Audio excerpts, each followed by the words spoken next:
12 కిలోమీటర్లు పెంచడం వల్ల ఇవాళ సౌత్ కారిడార్ ఆలస్యమైంది. ఇంకోటి మాట్లాడిండు, నేను మాట్లాడుకుంటూ అదేంది కాజీపేట కోచ్ ఫ్యాక్టరీ నేను తెచ్చినా అన్నాడా? ఇగో ఇది మోడీ గారు జూలై 2023లో అంటే బీఆర్ఎస్ ప్రభుత్వం ఉన్నప్పుడు జూలై 2023లో మోడీ గారు కాజీపేట కోచ్ ఫ్యాక్టరీకి శంకుస్థాపన చేశాడు. ఎప్పుడు? జూలై 2023. రేవంత్ రెడ్డి వచ్చింది ఎప్పుడు? డిసెంబర్ 7, 2023. 6 నెలల ముందు, నువ్వు ముఖ్యమంత్రి కావడానికి 6 నెలల ముందే శంకుస్థాపన అయిపోయింది. ఇక ఈయన సిగ్గు లేకుండా నేను కాజీపేట కోచ్ ఫ్యాక్టరీ తెచ్చినా అని చెప్పుకుంటాడు. ఇప్పుడు నిజంగా నువ్వు అంతా మోడీ గారితోని బడే బై చోటే బైల అనుబంధం నిజమైతే బడ్జెట్లో గాడిద గుడ్డ ఎందుకు వచ్చింది అని అడుగుతున్నా. ఆంధ్రప్రదేశ్కు వరాల మూటలు వచ్చినాయి, తెలంగాణకు గాడిద గుడ్డ ఎందుకు వచ్చిందో సమాధానం చెప్పు. నువ్వు మోడీ గారి దగ్గర చాలా నాకు ప్రేమ ఉంది, ఎఫెక్షన్ ఉంది, బాగా సాధిస్తున్నా అన్నావు కదా, ఎందుకు గుండు సున్నా వచ్చింది? గాడిద గుడ్డ ఎందుకు వచ్చింది? అమరావతికి వరాల మూట వచ్చింది, బీహార్కు వరాల మూట వచ్చింది, తెలంగాణకు గాడిద గుడ్డ ఎందుకు వచ్చిందో సమాధానం చెప్పు మిస్టర్ రేవంత్ రెడ్డి. ఆంధ్రాలో విశాఖపట్నం ఫ్యాక్టరీని ప్రైవేట్ పరం చేయము, వైజాగ్ ఉక్కును మేమే నడుపుతామని దానికి స్పెషల్ ప్యాకేజ్ ఇచ్చిండ్రు. వైజాగ్ ఉక్కుకేమో స్పెషల్ ప్యాకేజు, మన ఆదిలాబాద్ సిమెంట్ ఫ్యాక్టరీనేమో తుక్కు కింద అమ్ముతారట.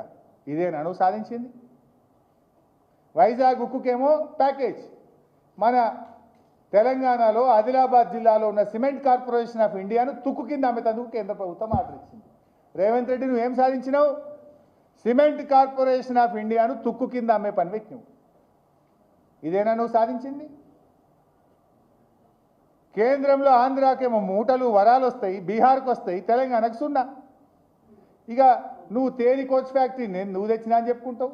బీఆర్ఎస్ హయాంలో వచ్చిన regional ring road north zone మేం తెస్తే నువ్వు తెచ్చినా అని చెప్పుకుంటావు. అసలు నువ్వు చేసిందే. ఇంకో విషయం కూడా చెప్పిండు, ఏది కంటోన్మెంట్ భూములు తెచ్చినా అన్నాడు. నువ్వేం చేసినావు? ఆనాడు కేసీఆర్ గారు దామగుండం, వికారాబాద్లోని దామగుండంలో నావీ రాడార్ సెంటర్ పెడితే రేడియేషన్ వల్ల ఆ చుట్టూ ఉండే ప్రజల ఆరోగ్యం దెబ్బతింటుంది, గర్భిణీ స్త్రీలకు ఇబ్బంది జరుగుతుంది అని చాలామంది ఎన్జిఓసు, పర్యావరణ ప్రేమికులు ఎంతోమంది కూడా ధర్నాలు చేశారు.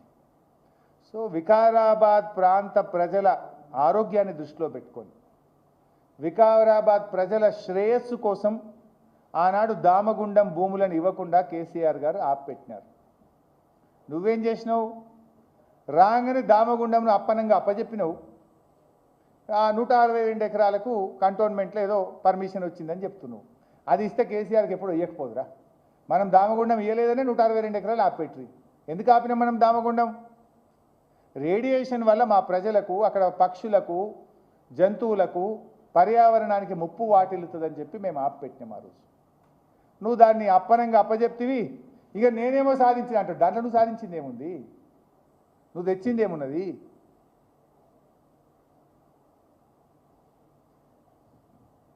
ఇక చెప్తాడు అందగత్తెల పోటీలు పెడుతున్నా, దానికి పర్మిషన్ అడిగిన అంటాడు.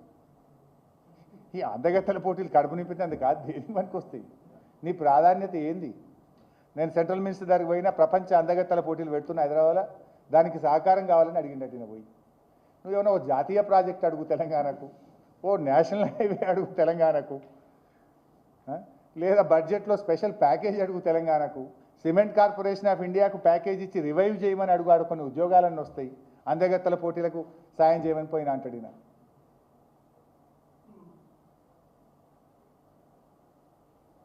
ఇవాళ నువ్వు కేసీఆర్ని పట్టుకొని దేశద్రోహి అని మాట్లాడి, ఇవాళ నువ్వు తెలంగాణ ద్రోహి. నువ్వు వికారాబాద్ ప్రజల, నీ సొంత జిల్లా ప్రజలకు ద్రోహం చేసినావు దామగుండం అప్పచెప్పి. మేము ఇవ్వలేదా? నాగార్జున సాగర్లో మిసైల్ టెస్టింగ్ సెంటర్ పెట్టమని ఆనాడు కేసీఆర్ గారు ముఖ్యమంత్రిగా ఉన్నప్పుడు కేంద్ర ప్రభుత్వ అధికారులు వస్తే అప్పుడు నేను నీళ్ల మంత్రిని. 24 hours 24 గంటల్లో భూమి కేటాయించి అనుమతులు ఇచ్చి నాగార్జున సాగర్లో మిసైల్ ఫ్యాక్టరీ పెట్టడానికి మేము అనుమతి ఇచ్చినాం. 24 గంటల్లో ఇచ్చినాం ఆ రోజు మేము. We do. రాష్ట్ర ప్రజలకు నష్టం కాకుండా, రాష్ట్ర ప్రయోజనాలు దెబ్బతినకుండా ఉన్నప్పుడు తప్పకుండా ఈ దేశం కోసం, దేశ అవసరాల కోసం సహకరించినాం.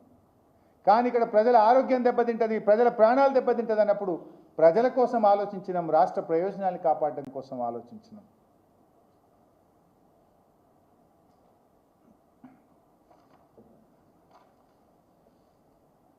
ఇకపోతే మెడికల్ కాలేజీల గురించి కూడా ఏదో మాట్లాడండి.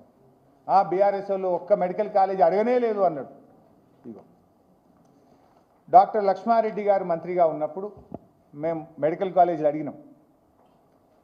మొదటి టర్మ్లో డాక్టర్ లక్ష్మారెడ్డి మంత్రిగా ఉన్నప్పుడు మెడికల్ కాలేజీలు అడిగితే అప్పటి కేంద్ర మంత్రి జయప్రకాష్ నడ్డా లక్ష్మారెడ్డి గారి లెటర్కు రిప్లై రాసిన లెటర్ ఇది. ఈసారి ఇవ్వలేకపోయినాం, మీకు భవిష్యత్తులో కన్సిడర్ చేస్తాము అన్నారు. ఆ తర్వాత సెకండ్ టర్మ్లో ఈటల రాజేందర్ అన్న ఆరోగ్య మంత్రి అయింది. ఆయన లెటర్ రాస్తే అప్పుడు మంత్రి